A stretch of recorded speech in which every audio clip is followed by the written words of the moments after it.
اگر تھک چکے ہو گناہوں سے آؤ کہ اللہ کا گھر ہمیشہ کھلا ہے، اسے پاؤ گے منتظر اور بندوں کہ اس نے تو تم کو عبادی کہا ہے۔ اگر تھک چکے ہو گناہوں سے آؤ کہ اللہ کا گھر ہمیشہ کھلا ہے، اسے پاؤ گے منتظر اور بندوں کہ اس نے تو تم کو عبادی کہا ہے۔ اگر میرا بندہ میرا پوچھے کہہ دو فإنی قریبا، خدا نے کہا ہے، وہ سنتا ہے فریاد تیری، مگر تو بتا کیوں عجیبوں سے غافل رہا ہے۔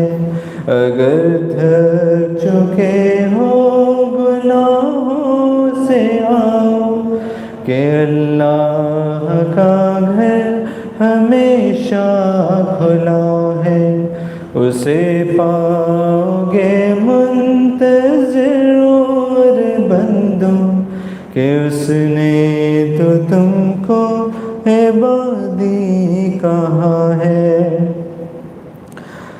کرو گے جو توبہ اگر سچی تو پھر نہیں اس کو پرواہ کہ کیا کیا کیا ہے۔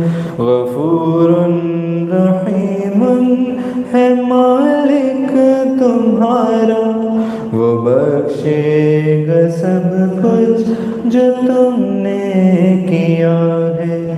اگر تھک چکے ہو گناہوں سے آؤ کہ اللہ کا گھر ہمیشہ کھلا ہے، اسے پاؤ گے منتظر اور بندوں کہ اس نے تو تم کو عبادی کہا ہے۔ میرے بھائیوں میری بہنوں بزرگوں چلے آؤ، اب دل نرم ہو گیا ہے، جٹانی ہے ہمت تھوڑی اور تم نے کہ منزل پہ تو بس خدا ہی خدا ہے۔ اگر تھک چکے ہو گناہوں سے آؤ کہ اللہ کا گھر ہمیشہ کھلا ہے، اسے پاؤ گے منتظر اور بندوں کہ اس نے تو تم کو عبادی کہا ہے۔ سناؤ غنی کیا میں اپنی کہانی کہ اللہ نے کیسے اپنا لیا ہے، نہ تانے دیے اور نہ رسوا کیا ہے، مجھے اپنے بندوں میں شامل کیا ہے۔ اگر تھک چکے ہو گناہوں سے آؤ کہ اللہ کا گھر ہمیشہ کھلا ہے، اسے پاؤ گے منتظر اور بندوں کہ اس نے تو تم کو عبادی کہا ہے۔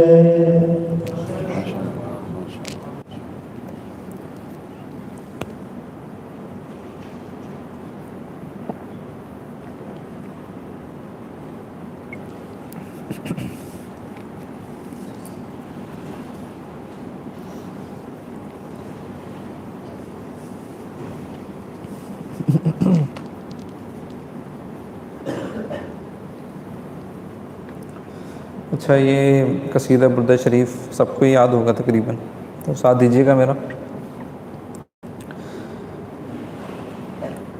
مولاي صل وسلم دائما ابدا على حبيبك خير الخلق كلهم مولاي صل وسلم دائما ابدا على حبيبك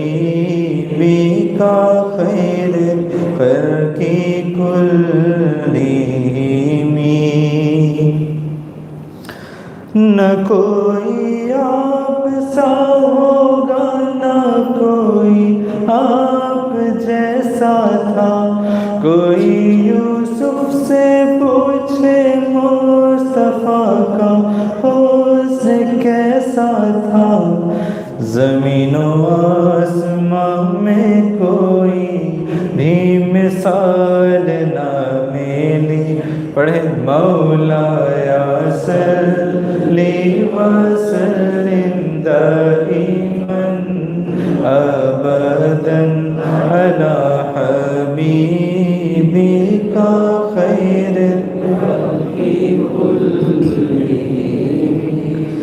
دلیل زندگی وہ ہے، کمال بندگی وہ ہے، کوئی بھی دور ہو اس میں معراج آدمی وہ ہے، وہی تو دین دنیا ہے جو باتیں آپ نے کہی، مولایا صلی وسلم دائما ابدا علی حبیبک خیر الخلق کلهم۔ درود ان پر سلام ان پر یہی کہنا خدا کا ہے، خدا کے بعد جو ہے مرتبہ صلی اللہ کا ہے، وہی سردار عالم ہے، وہی غمخوار امت ہے، وہی تو حشر کے میدان میں سب کی شفاعت ہے، شفاعت کے لیے سب کی نظر ان پر لگی ہوگی، مولایا صلی وسلم دائما ابدا علی حبیبک خیر الخلق کلهم مولایا صلی وسلم دائما ابدا علی حبیبک خیر الخلق کلهم۔ جزاک اللہ۔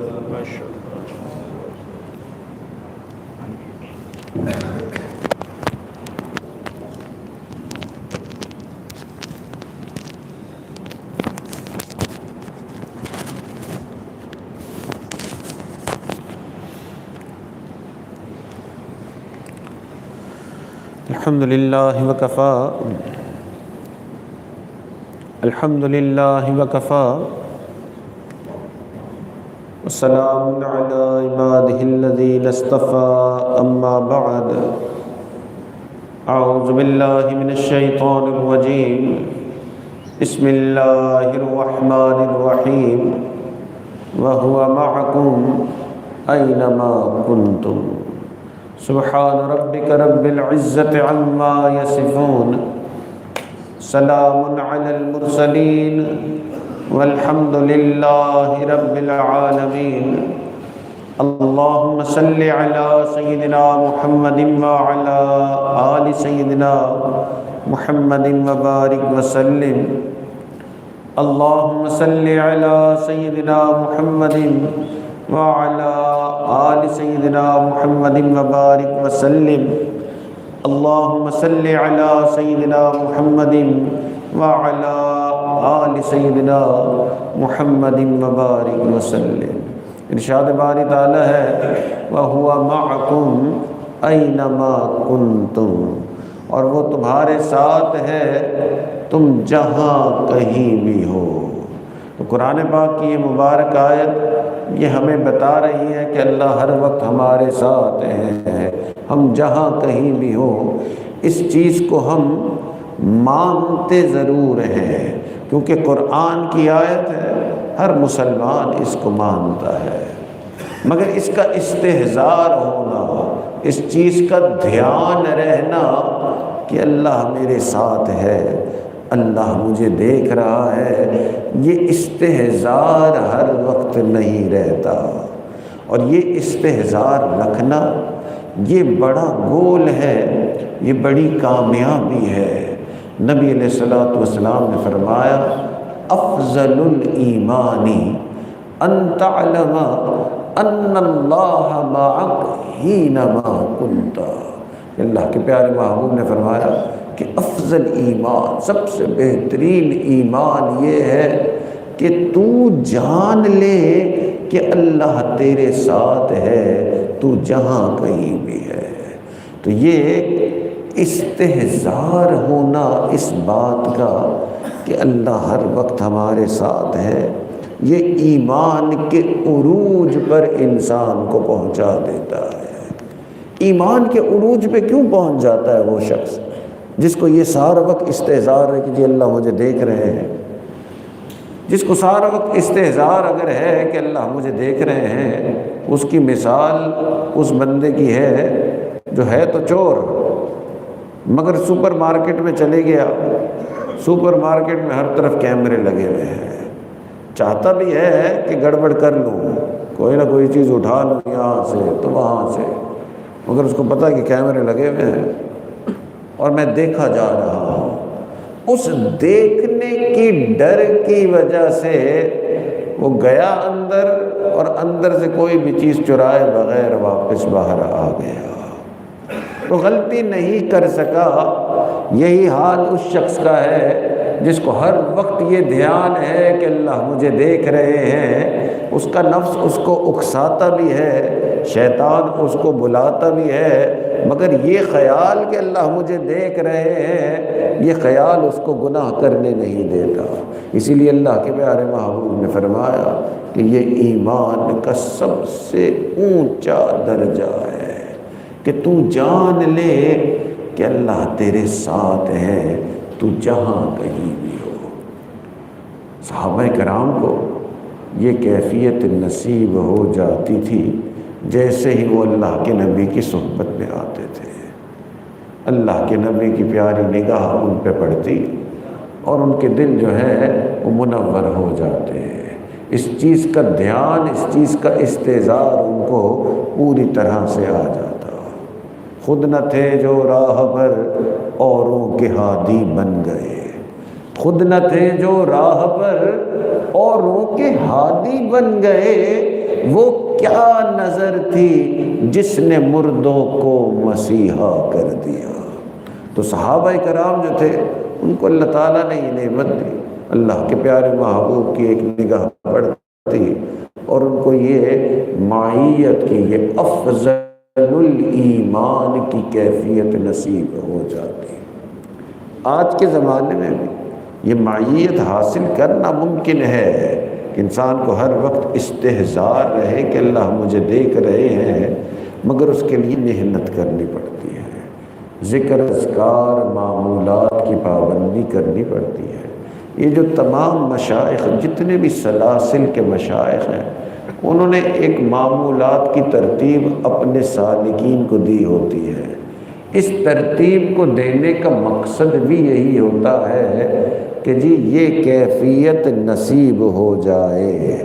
چنانچہ ہمارے سلسلہ عالیہ نقشبندیہ میں بھی یہ جو معمولات کی ترتیب ہے نا، یہ جو استغفار کرنا، درود شریف کرنا، تلاوت کرنا، مراقبہ کرنا، اس کا اینڈ گول یہی ہے کہ یہ معیت الہی کہ اللہ مجھے ہر وقت دیکھ رہے ہیں، یہ کیفیت نصیب ہو جائے۔ اس لیے جہاں یہ سلسلہ کے مراقبات کروائے جاتے ہیں، اس میں سے ایک مراقبے کا نام ہی مراقبہ معیت ہے کہ مشائخ کو یہ یقین ہے، مشائخ کو یہ امید ہے کہ یہاں تک جب سالک پہنچے گا آگے بڑھتے بڑھتے تو اب اسے یہ کیفیت نصیب ہو جائے گی کہ جی اب سالک کو دھیان رہتا ہے کہ اللہ مجھے دیکھ رہے ہیں۔ یہ چھوٹی نعمت نہیں، بہت بڑی نعمت ہے، اور ہر اعتکاف کرنے والے کے دل میں یہ خواہش، یہ سوچ ہونی چاہیے کہ اس اعتکاف میں کاش کہ مجھے یہ نعمت حاصل ہو جائے۔ جس شخص کو یہ نعمت حاصل ہوتی ہے اس شخص کے اندر 4 خصوصیات آ جاتی ہیں، 4 بہت بڑی خصوصیات اس کے اندر آ جاتی ہیں۔ اور سب سے پہلی خاصیت یہ ہوتی ہے کہ اس کے دل کو سکون مل جاتا ہے۔ یہ جو دل کا سکون ہے یہ بڑی نعمت ہے، ہم میں سے ہر ایک ڈھونڈ رہا ہوتا ہے، مگر کیونکہ اللہ کو یاد خوب کیا ہے اور ہر وقت استحضار کہ اللہ میرے ساتھ ہے، تو یہ بہت زیادہ یاد کرنے کی وجہ سے دل پوری طرح سے سکون میں گھوم رہا ہوتا ہے۔ اللہ تعالیٰ قرآن پاک میں فرماتے ہیں الا بذکر اللہ تطمئن القلوب، جان لو کہ اللہ کی یاد میں دلوں کا اطمینان ہے، تو دل جو ہے وہ اطمینان میں آ جاتا ہے۔ شیخ عبد القادر جیلانی رحمۃ اللہ علیہ اس امت کے بڑے بزرگ گزرے ہیں، آپ اپنے اصحاب کے ساتھ تشریف فرما تھے، کچھ کاروبار کیا کرتے تھے، اور کاروبار یہ تھا کہ آپ کے جہاز آتے تھے اور ان جہاز پہ لدے ہوئے جو مال ہوتا تھا وہ آپ باہر سے منگواتے تھے، پھر آگے بیچتے تھے۔ اپنے اصحاب کے ساتھ تشریف فرما تھے، کچھ واعظ و نصیحت کا سلسلہ چل رہا تھا، ایک خادم دوڑتے ہوئے آیا اور آ کے کہا حضرت حضرت، سارے متوجہ ہو گئے، حضرت بھی متوجہ ہو گئے۔ لیکن حضرت آپ کا جو بحری جہاز جو سامان سے لدا ہوا تھا، خبر آئی ہے کہ وہ ڈوب گیا ہے۔ اللہ اکبر۔ اب سارے لوگوں کے درمیان حضرت تشریف فرما، آپ نے یوں سر نیچے جھکایا اور پھر سر اٹھا کے آپ نے فرمایا الحمدللہ، اور پھر آپ نے گفتگو کرنا پھر شروع کر دی۔ پھر سب کچھ نارمل ہو گیا، جس طرح سے آپ واعظ و نصیحت فرما رہے تھے اسی طرح سے واعظ و نصیحت فرمانے لگے۔ تھوڑی دیر ہو گئی تو تھوڑی دیر بعد یہی جو خادم تھا یہ پھر بھاگتے ہوئے آیا، حضرت حضرت۔ اب پھر ساروں نے اس کی طرف دیکھا، اس نے کہا حضرت وہ جو پہلی خبر میں نے سنائی تھی وہ خبر غلط تھی، اصل خبر یہ ہے کہ جہاز جو ہے وہ کنارے پہ لگ گیا ہے۔ حضرت نے اس کی یہ بات سنی، یہ بات سننے کے بعد پھر بھی سر نیچے جھکایا، پھر سر اٹھا کے فرمایا الحمدللہ۔ اب یہ جو سالکین جو قریب بیٹھے ہوئے تھے اس میں سے ایک نے ہمت کر ہی لی اور اس نے پوچھ ہی لیا کہ حضرت جہاز ڈوبا تو بھی الحمدللہ، تو جہاز جو ہے وہ نہیں ڈوبا تو بھی الحمدللہ، تو یہ کیا معاملہ ہے؟ تو اس نے فرمایا کہ دیکھو جب جہاز ڈوبا تو میں اپنے دل کی طرف متوجہ ہوا کہ کیا اس جہاز کے ڈوبنے پہ، اس بڑے نقصان پہ میرے دل میں کوئی غم آیا ہے؟ میں نے دیکھا کہ کوئی غم نہیں تھا، تو اس کیفیت پہ میں نے کہا الحمدللہ۔ کہنے لگے کہ پھر وہ آیا، نے کہا کہ جہاز جو ہے وہ ڈوبا نہیں ہے، مال سارا بچ گیا ہے، پھر میں اپنے دل کی طرف متوجہ ہوا کہ کیا اس دنیا کے ملنے پہ مجھے واقعی دل کی خوشی کوئی ہوئی؟ میں نے دیکھا اس دنیا کے ملنے میں میرے دل کو کوئی خوشی نہیں ہوئی۔ اس کیفیت پہ بھی میں نے کہا الحمدللہ۔ تو جن کو یہ معیت الہی نصیب، جن کو یہ استحضار نصیب کہ اللہ مجھے دیکھ رہے ہیں، ان کے دل کو سکون ملتا ہے، اور اونچے درجے کا سکون۔ نہ دنیا سے، نہ دولت سے، نہ گھر آباد کرنے سے، نہ دنیا سے، نہ دولت سے، نہ گھر آباد کرنے سے، تسلی دل کو ہوتی ہے خدا کو یاد کرنے سے۔ تو اللہ کی یاد سے انسان کے دل کو تسلی، یہ معیت الہی جس کو حاصل، اس کو پہلا فائدہ، پہلی خاصیت، پہلی نعمت جو اسے ملتی ہے وہ یہ ہے کہ اس کے دل کو سکون ملتا ہے۔ اور معیت الہی جس کو حاصل ہو گئی، یہ استحضار حاصل ہو گیا کہ اللہ میرے ساتھ ہے، اللہ مجھے دیکھ رہا ہے۔ اس سالک کو جو دوسری نعمت ملتی ہے وہ یہ ہے کہ اللہ اس کی زندگی کو گناہوں سے پاک کر دیتا ہے۔ جس کو یہ بتا ہر وقت اللہ مجھے دیکھ رہے ہیں، وہ کہاں جرت کر سکتا ہے گناہ پر؟ یہ جو ہم گناہ کرتے ہیں اسی لیے تو کرتے ہیں کہ ہمارے ذہن سے نکل جاتا ہے کہ اللہ ہمیں دیکھ رہے ہیں۔ جس کو پتا ہو کہ اللہ کی آنکھیں، اللہ کی پوری نگاہ میرے اوپر ہے، وہ کیا گناہ کر سکتا ہے؟ اللہ۔ صحابہ کرام کا زمانہ نیکی کا زمانہ تھا، عام لوگ بھی نیکی میں ڈوبے ہوئے تھے۔ حضرت عبداللہ ابن عمر رضی اللہ عنہ اپنے اصحاب کے ساتھ اپنے اصحاب کے ساتھ سفر فرما رہے تھے۔ ایک جگہ جا کے دیکھا، بالکل ویران جگہ ہے، صحرا ہے، صحرا کے بیچ میں اتنے ساری بکریاں، اور بکریوں کے درمیان وہ بکریوں کا چرواہا جو ہے وہ کھڑا ہو کے نماز ادا کر رہا ہے۔ حضرت عمر رضی اللہ عنہ کے صاحبزادے امام المحدثین یہ منظر دیکھ کے خوش بھی ہوئے کہ دیکھو چرواہے کو صحرا کے بیچ میں بکریاں چراتے ہوئے بکریوں کے درمیان کھڑا ہو کے نماز کا وقت نہیں ہے، نفلیں پڑھ رہا ہے۔ فرمائیں یہ واقعی اتنا نیک ہے جتنا نظر آ رہا ہے؟ تو اس کے پاس گئے، پوچھا کیا حال ہے میرے دوست؟ میں کہا جی اللہ کا شکر ہے۔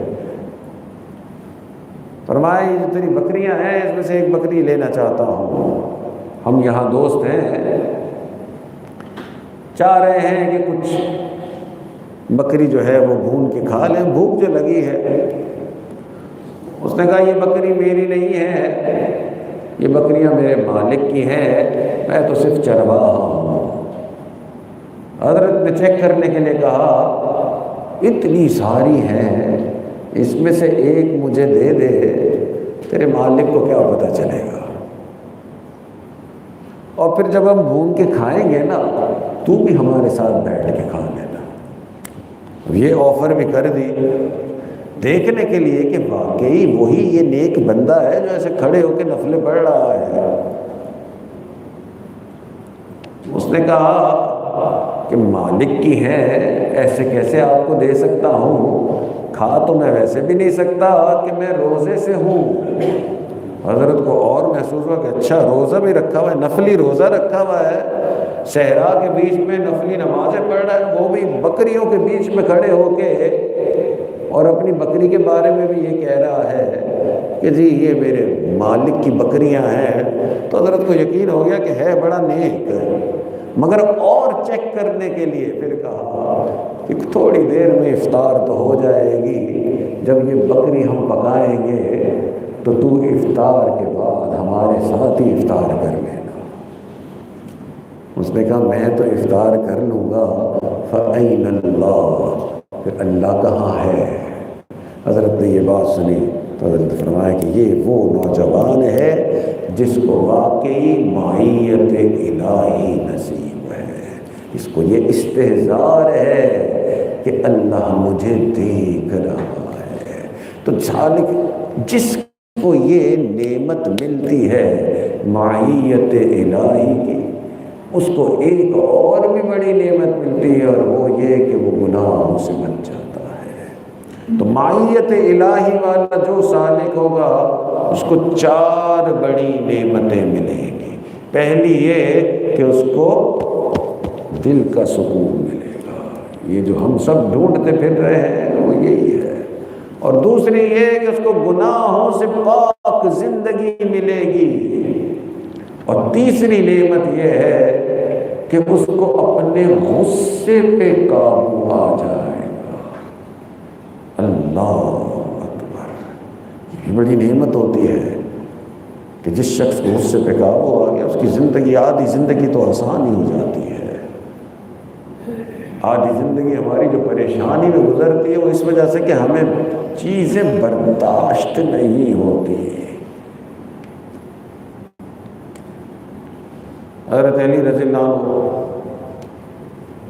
اور آج یوم علی کہا جاتا ہے، حضرت علی کی شہادت کا دن ہے۔ حضرت کا بڑا مشہور واقعہ ہے کہ حضرت علی رضی اللہ عنہ جو تھے وہ ایک کافر کے ساتھ کسی جہاد کے اندر گتھم گتھا ہو گئے۔ اس نے آپ پہ وار کیا، حضرت نے اس پہ وار کیا، اور وار پہ وار ایک دوسرے کے اوپر کیے جا رہے ہیں، حتیٰ کہ حضرت اس پہ قابض آ گئے اور حضرت اس کے سینے پہ چڑھ بیٹھ گئے۔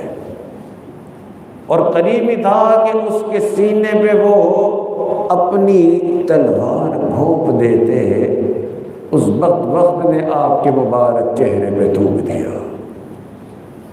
اس نے جب تھوکا تو اس کو یقین تھا کہ حضرت نے اب مجھے قتل ہی کرنا ہے۔ حضرت اس کے سینے سے اٹھ گئے۔ اب اس کے پاس تلوار تو تھی نہیں، کچھ بھی نہیں تھا، تلوار تو حضرت ہی کے ہاتھ میں تھی۔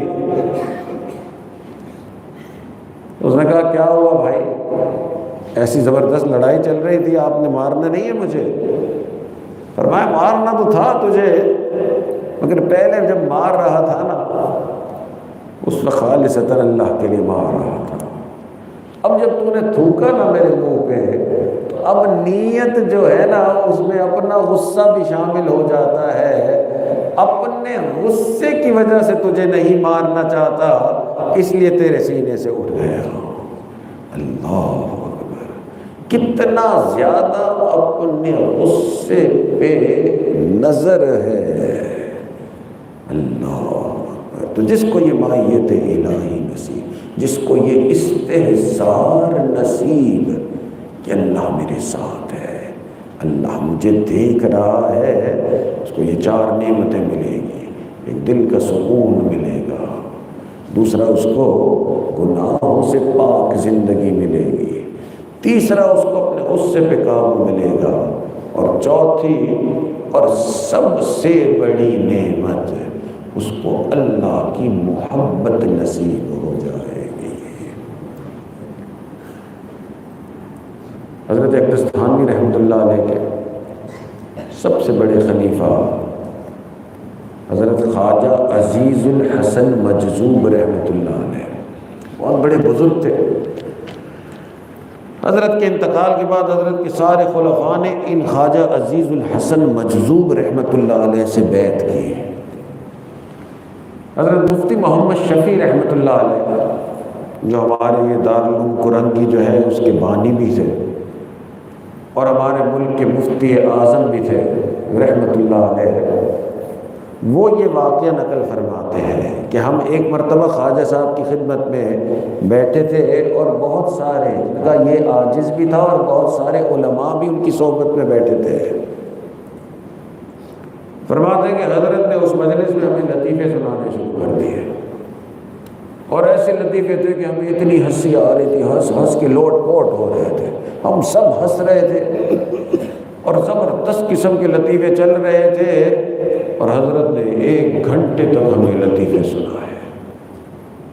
1 گھنٹے جو ہنسے جا رہے تھے، ہنس کے برا حال. 1 گھنٹے بعد اچانک حضرت نے ہم سے پوچھ لیا کہ بتاؤ تم میں سے کون ہے جو اللہ کی یاد سے غافل نہ ہوا اس 1 گھنٹے میں. حضرت فرمایا کہ ہم سارے خاموش. 1 گھنٹے سے ہنس رہے تھے، اللہ کی یاد تو ذہن سے نکل ہی گئی تھی. تو کسی نے بھی یہ کلیم نہیں کیا، کسی نے بھی یہ دعویٰ نہیں کیا کہ جی اس سارے ہنسنے کے دوران میں اللہ کو یاد کر رہا تھا. جب کسی نے بھی کچھ نہیں کہا، اتنے سارے علماء تھے. حضرت نے فرمایا کہ میں تم کو یہ بات قسم کھا کے کہتا ہوں، 1 گھنٹے سے تمہیں لطیفے سنا رہا ہوں. اس 1 گھنٹے میں 1 لمحے کے لیے بھی اللہ کی یاد سے غافل نہیں ہوا. اللہ، یہ مائیت الہی کی خوبصورتی ہے. جس کو یہ یقین ہو جائے اللہ مجھے دیکھ رہے ہیں، اس کا اللہ کے ساتھ گہرا تعلق ہے، وہ اللہ کو بھول ہی نہیں سکتا.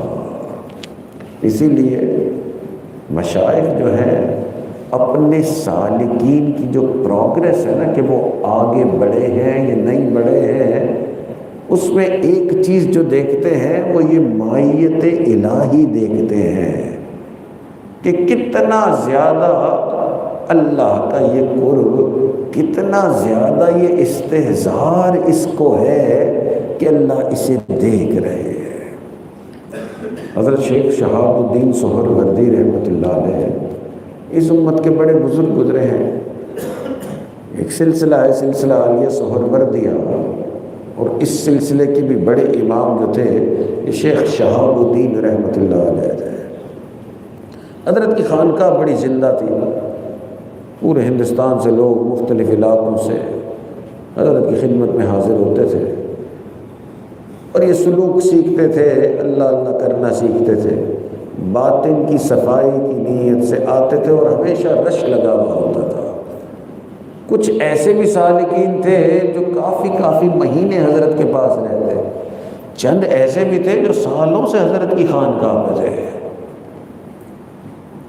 حضرت کی خانقاہ میں ایک صاحب آئے اور وہ آ کے چند دن ٹھہرے، ابھی 4-5 دن نہیں ہوئے ہوں گے، اور حضرت نے ایک مجلس میں ان کو بلا کے اجازت و خلافت عطا فرما دی.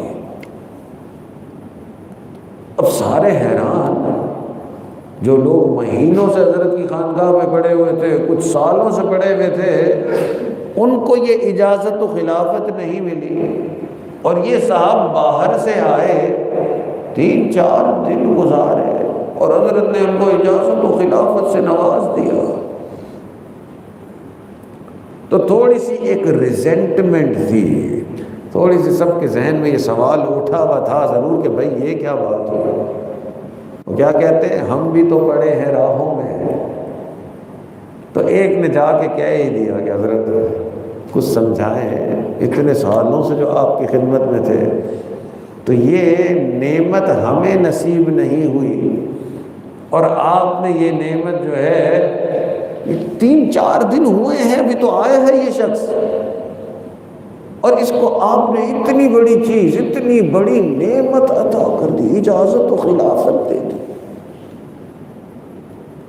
تو حضرت نے فرمایا کہ سوال تمہارا بالکل ٹھیک ہے کہ جی کچھ لوگ سالوں سے یہاں پہ ہیں، ان کو یہ نعمت نہیں ملی، اور ایک بندہ 4-5 دن پہلے آیا اس کو یہ نعمت مل گئی. تو سوال صحیح ہے، اس سوال کا جواب دوں گا ضرور، اپنے وقت آنے پہ دوں گا. بات آئی گئی ہو گئی، کافی دن گزر گئے، کافی ہفتے گزر گئے، لوگ کمفرٹیبل ہو گئے، پھر یہ بات اب گم ہو گئی. کافی ہفتوں بعد ایک دن حضرت نے فرمایا اپنے خادم سے، بھائی گنو کتنے سالکین اس وقت خانقاہ پہ موجود ہیں. تو سالکین کو گنا تو جتنے بھی تھے 100 تھے، 200 تھے، جتنے بھی تھے. تو خادم نے آ کے بتا دیا کہ حضرت اتنے سالکین اس وقت خانقاہ میں ہیں. حضرت نے فرمایا اسے اتنی مرغیاں لے کے آؤ. وہ گیا مرغیاں لے کے آ گیا. حضرت نے سارے سالکین کو بلایا, بلا کے فرمایا کہ سارے ایک ایک مرغی لے جاؤ اور جا کے مرغی کو تم نے ذبح کرنا ہے, ایک مرغی بس ذبح کر کے لے آؤ. شرط بس یہ ہے کہ اس مرغی کو ایسی جگہ پہ جا کے ذبح کرنا ہے جہاں کوئی تمہیں دیکھ نہ رہا ہو. سب نے حضرت کا حکم سنتے ہی اپنی اپنی مرغی لی. کوئی مسجد کے پیچھے جا کے ذبح کر رہا ہے, کوئی کھیت میں جا کے ذبح کر رہا ہے, کوئی درخت کے پیچھے کر رہا ہے. جہاں یقین ہوتا اس کو کہ بھئی اب کوئی نہیں دیکھ رہا ہے تو فوراً ذبح کر دیتے کہ بھئی حضرت کا حکم ہے, حضرت کا حکم پورے کر کے لے کے آنا ہے. تھوڑی دیر میں ہی جتنے سالکین تھے سب نے ساری مرغیاں ذبح کر دی, سوائے یہ جو اجازت و خلافت والے تھے. یہ بزرگ ابھی تک ذبح کیا نہیں ہے, باقی سب ذبح کر کے آ گئے. سب نے کہا بڑا اچھا یہ خلیفہ صاحب ہے, اتنا سا حضرت کا حکم نہیں مان سک رہے ہیں بیچارے, اور حضرت نے اٹھا کے اجازت و خلافت دے دی ان کو. تو حضرت نے بھی دیکھا کہ جی سب نے ذبح کر دی ہے, جو حضرت نے حکم فرمایا سب نے پورا کر دیا, اور یہ ایک ہیں کہ جنہوں نے ذبح نہیں کی ہے. تو حضرت نے ان کو یہی کہا کہ جناب آپ نے یہ مرغی ذبح نہیں کی. اس نے کہا حضرت ذبح تو کرنا چاہتا ہوں, آپ کا حکم ہے, مگر آپ نے فرمایا ہے کہ ذبح وہاں کرنا ہے جہاں آپ کو یقین ہو کہ کوئی نہیں دیکھ رہا ہے. حضرت میں جہاں جاتا ہوں مجھے بار بار یہ احساس ہوتا ہے کہ ایک ذات مجھے بہت غور سے دیکھ رہی ہے, اس لیے آپ کا حکم پورا نہیں کر رہا. حضرت نے سب کو بتایا کہ یہ وہ وجہ ہے کہ جس کی وجہ سے یہ نعمت ان کو ملی اور یہ نعمت آپ کو نہیں مل سکی. تو یہ افضل الایمان کا درجہ ہے, جس کو یہ استحصال رہتا ہے کہ اللہ مجھے دیکھ رہے ہیں, اس کے ایمان سب سے عروج پر ہے. حضرت عمر رضی اللہ عنہ کا دور خلافت تھا, اور آپ کے دور خلافت میں آپ کی یہ مبارک عادت تھی, راتوں کو گشت فرماتے تھے اور شہر کے اندر جاتے تھے اور شہر کے اندر حالات معلوم کرتے تھے کہ کوئی ایسا نہ ہو جس کے ساتھ ظلم ہو رہا ہو, کوئی ایسا نہ ہو جو تکلیف میں ہو. آپ فرماتے تھے کہ دریائے نیل کے کونے پہ اگر کوئی کتا بھی پیاسا ہوا تو اس کی جواب دہی میرے اوپر ہوگی. کیا حکمران تھے, اللہ اکبر. تو گشت فرماتے تھے.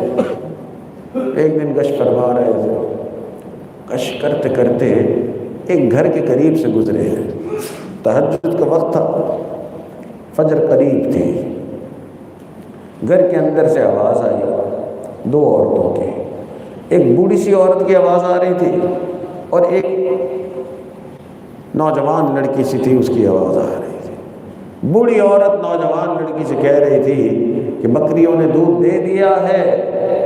نوجوان لڑکی نے کہا کہ جی دودھ دے دیا ہے. بوڑھی عورت نے کہا کہ دودھ پورا دیا ہے, اتنا دیا ہے جتنا صبح بیچنا ہے ہم نے. تو نوجوان جو لڑکی تھی اس نے کہا کہ نہیں دادی, دودھ اتنا تو نہیں دیا جتنا صبح ہم نے بیچنا ہے. تو وہ جو دادی تھی اس نے کہا کہ اچھا اگر پورا نہیں دیا تو ہم نے پوری کوشش کر لی ہے, تو ایسا کرو اس دودھ میں تھوڑا پانی ملا دو تاکہ دودھ پورا ہو جائے. جتنا لینے والے آئیں گے ان کو سب کو یہ دودھ بیچنا ہے. نوجوان لڑکی نے دادی سے کہا کہ پانی تو نہیں ڈال سکتی, امیر المومنین نے منع فرمایا ہے. اور امیر المومنین باہر کھڑے ہو کے یہ گفتگو سن رہے تھے. بوڑھی عورت نے کہا امیر المومنین نے منع فرمایا ہے تو کون سا عمر تجھے ابھی دیکھ رہا ہے, ڈال دے پانی اس میں. لڑکی نے آگے سے کہا کہ عمر تو نہیں دیکھ رہا, عمر کا پروردگار دیکھ رہا ہے. اللہ۔ حضرت عمر نے یہ الفاظ سنے، آپ کی مبارک آنکھوں میں آنسو آ گئے کہ یہ بچی ہے مگر اس کو مائیت الہی کا استحضار ہے، اس کو اس چیز کا استحضار ہے کہ اللہ اسے دیکھ رہے ہیں۔ آپ کو اتنی خوشی ہوئی، اتنی اس بچی سے آپ خوش ہوئے، اگلے دن صبح آپ نے اس کی دادی سے اپنے بیٹے کے لیے اس بچی کا رشتہ مانگا۔ چنانچہ حضرت عبداللہ ابن عمر کی اہلیہ بنی ہے، اور پھر کئی مرتبہ آپ ان کو کہتے کہ بار بار مجھے یاد دلاؤ کہ عمر تو نہیں دیکھ رہا، عمر کا پروردگار دیکھ رہا ہے۔ اللہ اکبر۔ تو جس کو یہ نعمت نصیب کہ اللہ اسے دیکھ رہے ہیں، واقعتاً وہ ایمان کے سب سے اونچے درجے پہ ہے، اور اس نعمت کو حاصل کرنے کے لیے ہم سب یہاں جمع ہوئے ہیں۔ اس لیے اپنے معمولات کو، ذکر اذکار کو پوری توجہ کے ساتھ، ڈسپلن کے ساتھ، ترتیب کے ساتھ کرنا ہے، اپنے وقت کو ضائع نہیں کرنا۔ اللہ تعالی ہمارے اس اعتکاف کو قبول فرمائے، اللہ ہمیں اس اعتکاف کو اپنی محبت حاصل کرنے کا ذریعہ بنائے۔ وآخر دعوانا ان الحمد للہ رب العالمین۔ دعا سے پہلے تھوڑی دیر کے لیے سب ذرا مراقبہ کر لیں، آنکھوں کو بند کر لیں، سر کو جھکا لیں۔ دنیا اور جو کچھ دنیا میں ہے اس سے ہٹ کٹ کے اللہ کی یاد میں ڈوب جائے۔ تھوڑی دیر کے لیے اپنے دلوں میں اللہ کو یاد کر لیں، آنکھوں کو بند کر لیں، سر کو جھکا لیں۔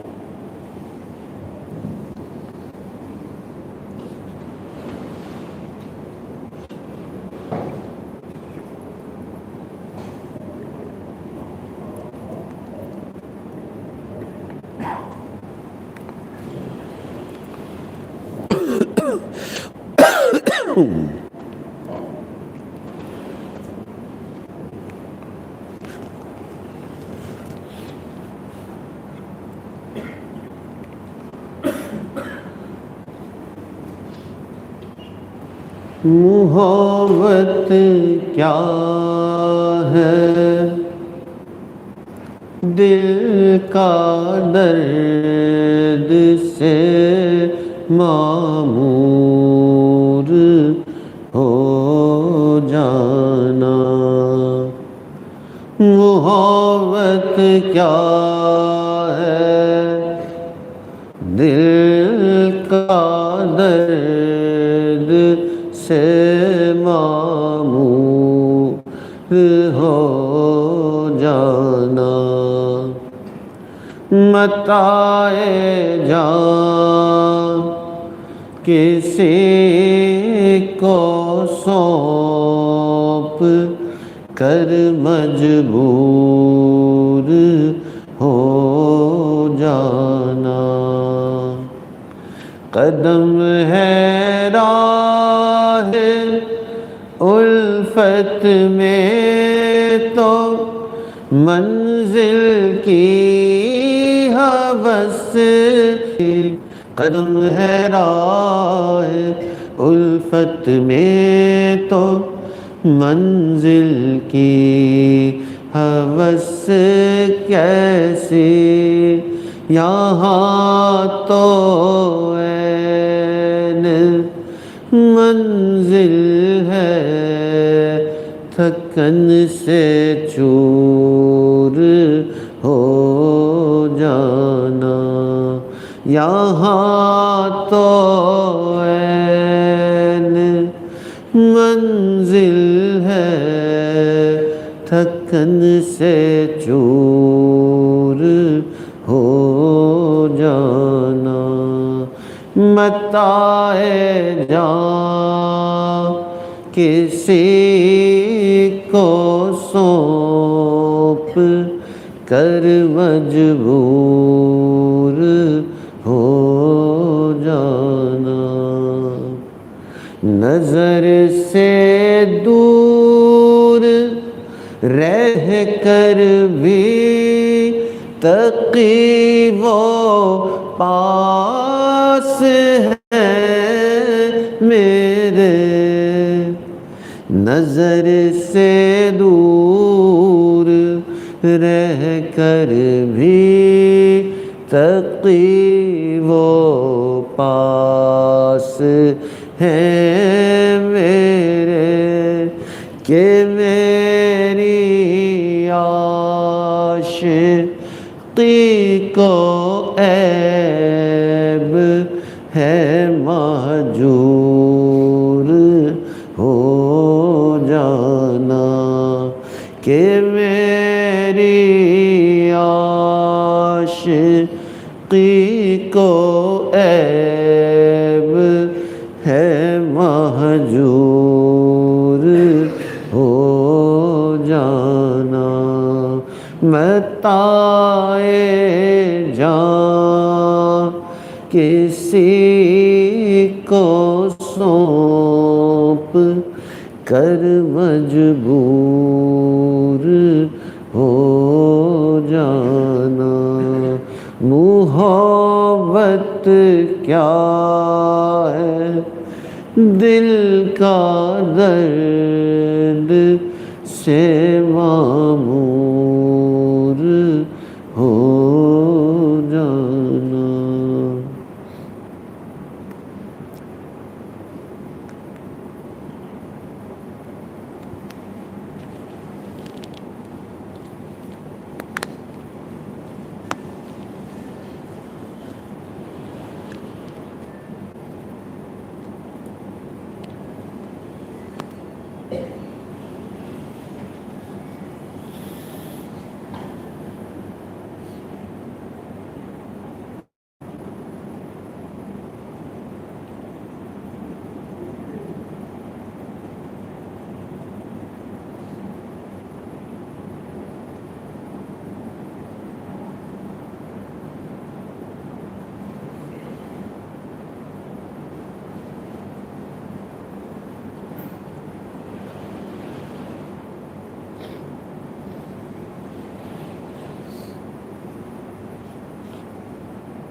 لا الہ الا اللہ محمد الرسول اللہ۔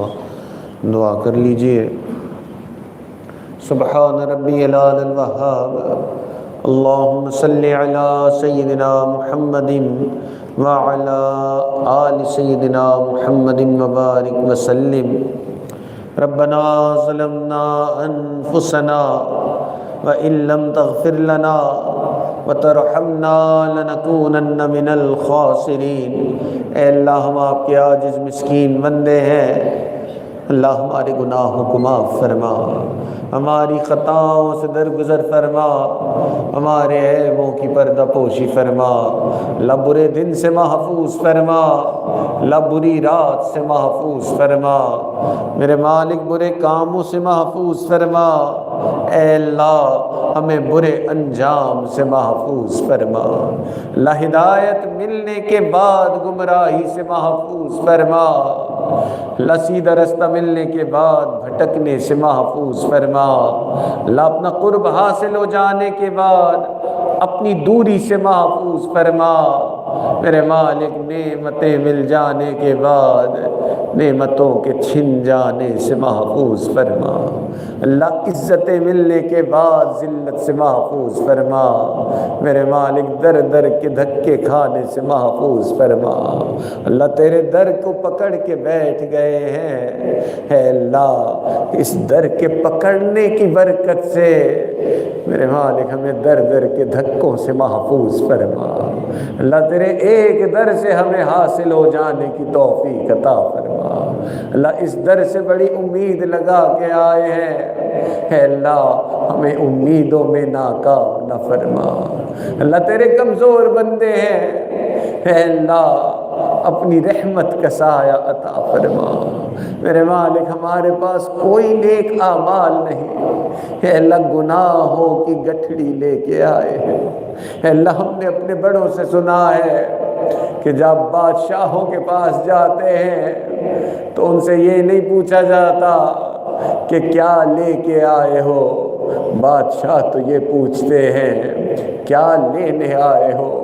اللہ آپ سب سے بڑے بادشاہ ہیں، اللہ آپ بھی یہی پوچھ لیجئے کیا لینے آئے ہو۔ میرے مالک رحمت کا معاملہ فرما دیجئے، اے اللہ ہماری دعاؤں کو اپنی رحمت سے قبول فرما دیجئے۔ میرے مالک تیرے کمزور بندے ہیں، اللہ تیری نافرمانی نہیں کرنا چاہتے، میرے مالک کبھی شیطان غلط راستوں پہ ڈال دیتا ہے، اے اللہ کبھی ہماری خواہشات ہمیں غلط کاموں کی طرف لے جاتی ہیں، اے اللہ ہمارے لیے گناہ چھوڑنا بڑا مشکل کام ہو گیا، اللہ آپ کے لیے گناہ چھڑوانا آسان ہے۔ میرے مالک گناہوں سے پاک زندگی نصیب فرما، اللہ گناہوں سے پاک زندگی نصیب فرما۔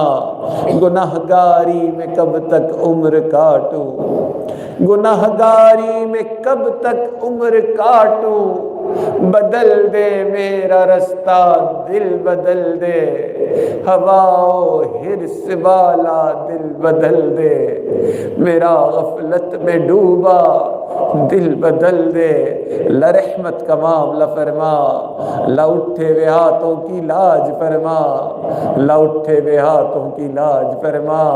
میرے مالک میں نیک نہ بن سکا، اللہ تیرے نیکوں میں آ کے بیٹھ گیا، اللہ نیک نہ بن سکا، اللہ نیکوں میں آیا بیٹھا ہوں، اللہ ان نیکوں کی برکت سے اللہ ہمیں بھی نیکی نصیب فرما، اللہ ان نیکوں کی برکت سے اللہ ہمیں بھی اپنی محبت کا ایک قطرہ نصیب فرما، اللہ ان نیکوں کی برکت سے اللہ ہمیں بھی معیت الہی کی کیفیت نصیب فرما۔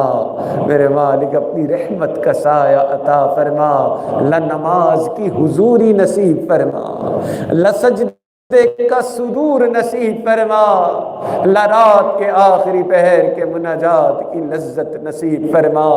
اللہ وہ تیرے کیسے بندے ہوتے ہیں رات کے آخری پہر میں تیرے سامنے ہاتھ پھیلاتے ہیں، تو نے انکار نہیں کرتا، اللہ وہ تیرے کیسے بندے ہوتے ہیں رات کے آخری پہر میں تیرے سامنے محبت بھرے سجدے کرتے ہیں، اللہ تو ان کے تذکرے اپنے فرشتوں میں کرتا ہے، اے میرے مالک ہمیں بھی ان میں شامل فرما، اللہ ہمیں بھی ان میں شامل فرما، میرے مالک کرم کے فیصلے فرما۔ اللہ اس برکت والی جگہ پہ آ گئے ہیں، اے اللہ ہمارے اس آنے کو قبول فرما، شکر ہے تیرا خدایا میں تو اس قابل نہ تھا، شکر ہے تیرا خدایا میں تو اس قابل نہ تھا، تو نے اپنے گھر بلایا میں تو اس قابل نہ تھا، ڈال دی ٹھنڈک میرے سینے میں تو نے ساقیا، ڈال دی ٹھنڈک میرے سینے میں تو نے ساقیا، اپنے سینے سے لگایا میں تو اس قابل نہ تھا۔ اے اللہ ہم آپ کے گھر پہ آنے کے قابل نہیں، میرے مالک آپ نے رحمت کا معاملہ فرمایا، میرے مالک اب اس آنے کو قبول بھی فرما لیجئے، میرے مالک رحمت کا معاملہ فرما لیجئے، اے اللہ اس آنے کی برکت سے اے اللہ ہمیں گناہوں سے پاک زندگی نصیب فرما، اللہ اس آنے کی برکت سے اے اللہ ہمیں گناہوں سے اے اللہ نجات نصیب فرما، اللہ اس آنے کی برکت سے اللہ دنیا اور آخرت کی مشکلوں کو آسان فرما، میرے مالک کرم کے فیصلے فرما، اللہ جنہوں نے ہمیں دعاؤں کے لیے کہا اللہ ان کو بھی ان دعاؤں میں شامل فرما، اللہ جو دور بیٹھے ان دعاؤں پہ آمین کہہ رہے ہیں اللہ ان کو بھی اپنی محبت کی چاشنی نصیب فرما، اے اللہ اپنی رحمت کا سایہ عطا فرما۔ اللہ جہاں جہاں مسلمان پریشانی کے عالم میں ہے اللہ ان کی پریشانیوں کو دور فرما۔ اللہ جو گھر بار کی وجہ سے پریشان اللہ ان کی پریشانیوں کو بھی دور فرما۔ اللہ جو کام کاروبار کی وجہ سے پریشان اللہ ان کی پریشانیوں کو بھی دور فرما۔ اللہ جو اولاد کی وجہ سے پریشان اللہ ان کی پریشانیوں کو بھی دور فرما۔ اللہ اولاد کے غموں سے محفوظ فرما، اللہ اولاد کے دکھوں سے محفوظ فرما۔ اور اے میرے مالک جو اپنی صحت کی وجہ سے پریشان اللہ ان کی پریشانیوں کو بھی دور فرما۔ میرے مالک اٹکے ہوئے کاموں کا ہونا آسان فرما، اللہ الجھے ہوئے کاموں کو اپنی رحمت سے سلجھا۔ میرے مالک کرم کے فیصلے فرما، اے اللہ رحمت کا نزول فرما۔ اللہ ہمارے گناہوں کی نحوست کی وجہ سے اللہ ہماری ان دعاؤں کو رد نہ فرما۔ اللہ جس فقیر نے روٹی کا سوال کرنا ہوتا ہے اللہ اس کے لیے ایک در بند ہوتا ہے وہ دوسرے در پہ چلا جاتا ہے، اللہ دوسرا بند ہوتا ہے وہ تیسرے در پہ چلا جاتا ہے۔ اللہ مسئلہ اس فقیر کا نہیں ہے، اللہ مسئلہ ہمارا ہے۔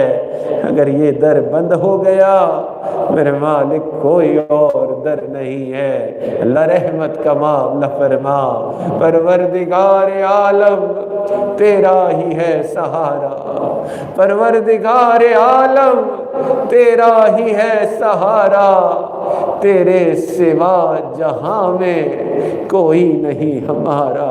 اللہ رحمت کا معاملہ فرما، میرے مالک اٹھے ہوئے ہاتھوں کی لاج فرما، اللہ اٹھے ہوئے ہاتھوں کی لاج فرما۔ اے اللہ ہمارے تینوں حرم کی حفاظت فرما، اے اللہ خاص طور پہ مسجد اقصیٰ کی حفاظت فرما۔ اللہ وہاں ظالم نہتے مسلمانوں پہ ظلم ڈھا رہے ہیں، اللہ ان ظالموں کو دفع دور فرما۔ میرے مالک تینوں حرم کی حفاظت فرما، اللہ اس ملک کی حفاظت فرما، اللہ اس شہر کی حفاظت فرما۔ اے اللہ ہمیں بار بار اپنے گھر کا دیدار نصیب فرما، اللہ اپنے پیارے محبوب کے در کی حاضری نصیب فرما۔ اے اللہ ہمارے عزیز اقارب، رشتہ دار، مشائخ، اساتذہ، والدین جو بھی اس دنیا سے فوت ہو چکے ہیں، جو حیات ہیں اللہ ان سب کی مغفرت فرما۔ اللہ جن کی مغفرت فرما دی اپنے قرب کے اعلیٰ درجات نصیب فرما۔ اللہ دعوت و تبلیغ کے کاموں کی حفاظت فرما، اللہ جہاں اللہ اللہ ہوتی ہے ان خانقاہوں کی حفاظت فرما۔ اے اللہ مدارس عربیہ کی حفاظت فرما۔ اے میرے مالک اس امت مسلمہ کی حفاظت فرما۔ ربنا تقبل منا انک انت السمیع العلیم تب علینا انک انت التواب الرحیم وصلی اللہ تعالی علی حبیبہ سیدنا محمد وعلی آلہ واصحابہ اجمعین برحمتک یا ارحم الراحمین۔ انشاءاللہ 11:15 بجے ہے، 12 بجے انشاءاللہ